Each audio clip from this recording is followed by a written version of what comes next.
ये doctor R S. Patel का ये हॉस्पिटल है, क्लिनिक है, एकदम साधारण क्लिनिक है। ये देखिए, और ये उनका ऑफिस है, दफ्तर है। ये उनकी गाड़ियां हैं, ये दफ्तर है, आपको दिखा रहा हूं। और ARS तमाम बहुजन समाज के जो युवा हैं वो कैसे सोशली कंट्रीब्यूट कर रहे हैं।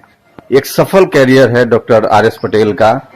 खुद भी डॉक्टर है, पत्नी भी डॉक्टर है, उसके बाद भी जय संविधान उनका स्लोगन है, सरदार सेना चलाते हैं। और ये उनका ऑफिस का दफ्तर है। ये देखिए, ये जहां से संगठन चलता है, ये कैमरा दिखा रहा हूँ, ये देखिए, ये सरदार सेना, ये सरदार सेना है, इसका संगठन है। और ये देखिए, एक सफल कैरियर होने के बाद बहुजन समाज के उन लोगों को जो बाबा साहब कहते थे पे बैक टू सोसाइटी, उनको आगे आना पड़ेगा। और सरदार वल्लभ भाई पटेल, छत्रपति साहू जी महाराज, सरदार भगत सिंह, पेरियार, ललई यादव, बाबू जगजीवन प्रसाद कुशवाहा, सावित्रीबाई फुले, डॉक्टर राम मनोहर लोहिया, डॉक्टर भीमराव अम्बेडकर, तो वो तमाम बहुजन आइकॉन को उन्होंने समेटा है और आंदोलन को आगे बढ़ा रहे हैं। इसके अपने खतरे हैं जो उठा रहे हैं। डॉक्टर साहब, ये आपका सफल कैरियर था और अभी आप अखबार भी चला रहे हैं और सोशल मीडिया पर भी एक्टिव हैं। मीडिया पर भी एक्टिव हैं। जी जी। तो ये अखबार क्या क्या है, स्वरूप है? खबर विजन राष्ट्रीय हिंदी दैनिक अखबार है अपना, न्यूज़पेपर। पहले हम लोग मॉर्निंग में चलाते थे, चूंकि समय नहीं मिल पाने के कारण मैं समय नहीं दे पा रहा हूं, तो सांध्य दैनिक कर दिया।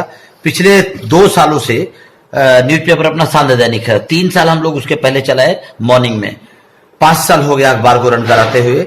हालांकि न्यूज़पेपर चलाना वर्तमान समय में बहुत बड़ा कठिन काम है। अपने अर्न का लगभग 30% हिस्सा न्यूज़पेपर के खर्चों में चला जाता है।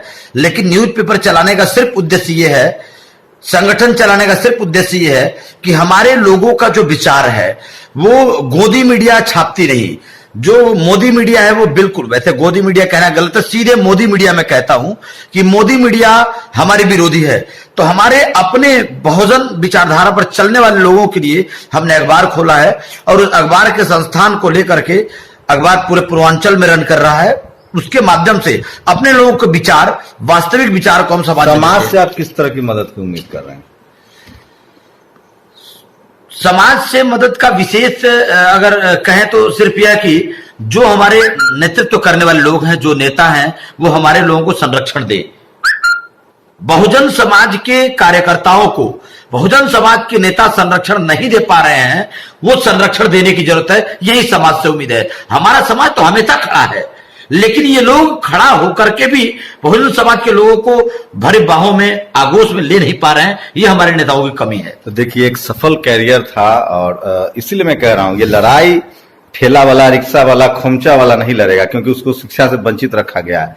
हम लोग उसकी लड़ाई, आंदोलन को इसलिए आगे बढ़ा रहे हैं कि उनकी जीवन में सुख समृद्धि आए, और इसीलिए हम चाहते हैं कि ये लड़ाई आगे बढ़े। और इसी को कहता हूं, बहुजन पढ़ेगा तभी आगे बढ़ेगा।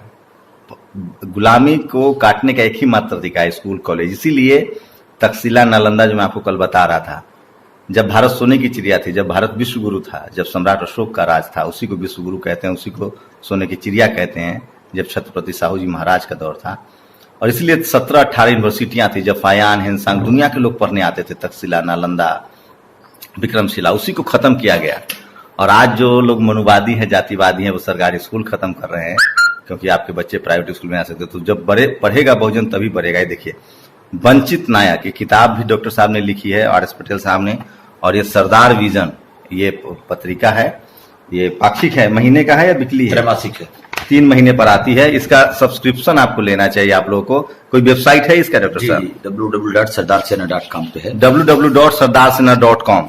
तो सरदार सेना के फेसबुक पर जाइए। मैं तमाम नेशनल दस्तक के देखने वाले से अपील कर रहा हूं कि अभी के अभी जाइए, सरदार सेना फेसबुक पेज पर सर्च कीजिए, डॉक्टर आर.एस. पटेल का काम देखिए। मेरी बातों पर मत भरोसा कीजिए, डॉक्टर आर.एस. पटेल का काम देखिए। बनारस में रहते हुए, जहां कबीर रविदास रहते थे, बनारस जो कर्मकांडों का शहर है, उसमें बहुजन आंदोलन को वहां रह के चलाना कितना बड़ा चैलेंज है। और उस पर से योगी जी सरकार के खिलाफ 16 FIR झेल रहे हैं। ये किताब के बारे में कुछ बताइए। धन्यवाद आदरणीय सर। यह किताब है वंचित नायक, वंचितों के नायकों का यह बुक है। वंचितों के नायकों की, यानी महापुरुषों की, हमारे विचारधारा की यह किताब है। इस किताब के अंदर अभी फर्स्ट वॉल्यूम है, सेकेंड वॉल्यूम आने वाली है इस किताब का।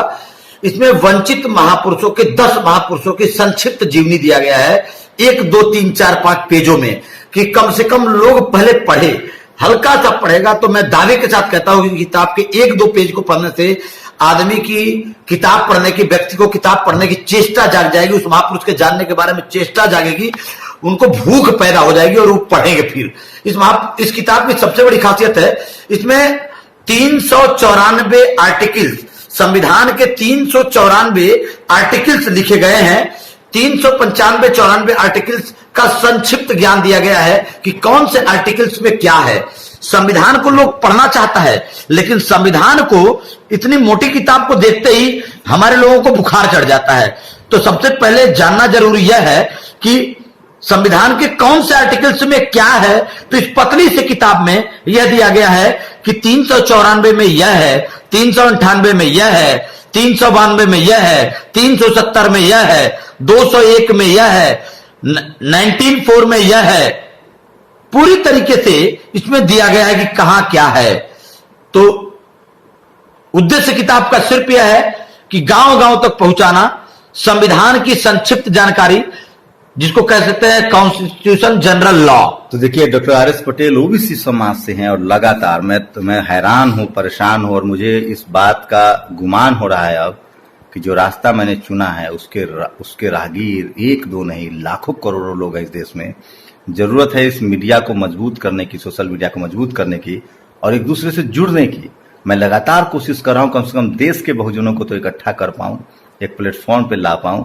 जिस तरह से आप लोग कहते हैं ना कि हमारे नेता एकजुट क्यों नहीं होते, आपको जरूरत है ऐसे तमाम आंदोलनकारियों को अगर हम एक साथ ला पाए तो नेता तो अपने घुटनों के बल आके हमारे साथ जुड़ेंगे। इसलिए मैं कह रहा हूं, जिस समाज की सामाजिक जड़ें मजबूत होती हैं उसी समाज को राजनीतिक हिस्सेदारी भी मिलती है। आर.एस. पटेल उसी काम को आगे बढ़ा रहे हैं और ये सरदार विजन है, 3 महीने पे निकलती है। अगर आप यूपी के रहने वाले हैं या देश के कहीं भी रहने वाले हैं तो इसका वेबसाइट भी है, इस पर भी जाके आप बात कर सकते हैं और शानदार काम है। शुक्रिया डॉक्टर साहब कि मैं इससे वंचित था, मैं कई बार बनारस आया, मुलाकात नहीं हो पाई, लेकिन धीरे धीरे सोशल मीडिया के जरिए हम लोग जुड़ रहे हैं। और मैं इसीलिए कह रहा हूं, जब तक पढ़ेगा नहीं भारत तब तक बढ़ेगा नहीं।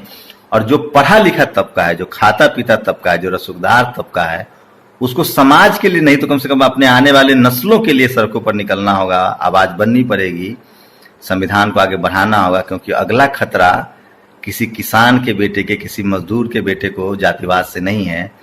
पढ़े लिखे IAS, IPS, bureaucrats, doctor, engineer, जिनके बच्चे बड़े बड़े कॉलेज यूनिवर्सिटी में पहुंच रहे हैं, उनके बच्चे के साथ जातिवाद हो रहा है।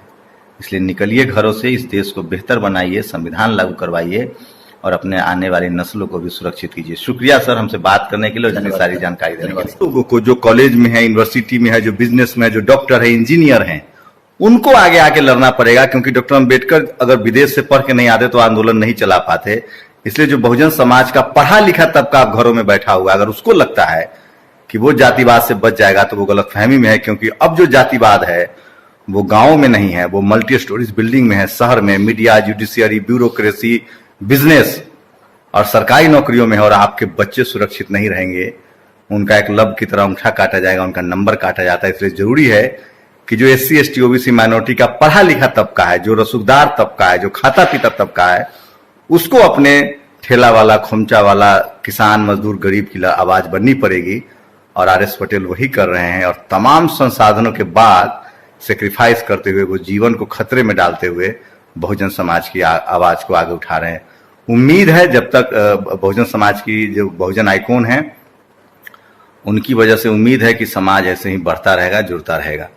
तो ये दिखा रहा था मैं आपको सरदार सेना बनारस से, उनका दफ्तर, उनका अखबार, उनके यूट्यूब चैनल पर जा सकते हैं, सरदार सेना के यूट्यूब चैनल पर उनका अखबार देख सकते हैं। और बहुजनों को एकजुट होना होगा और जो खाता पीता रसूखदार तबका है बहुजन का, उसको आगे आना पड़ेगा।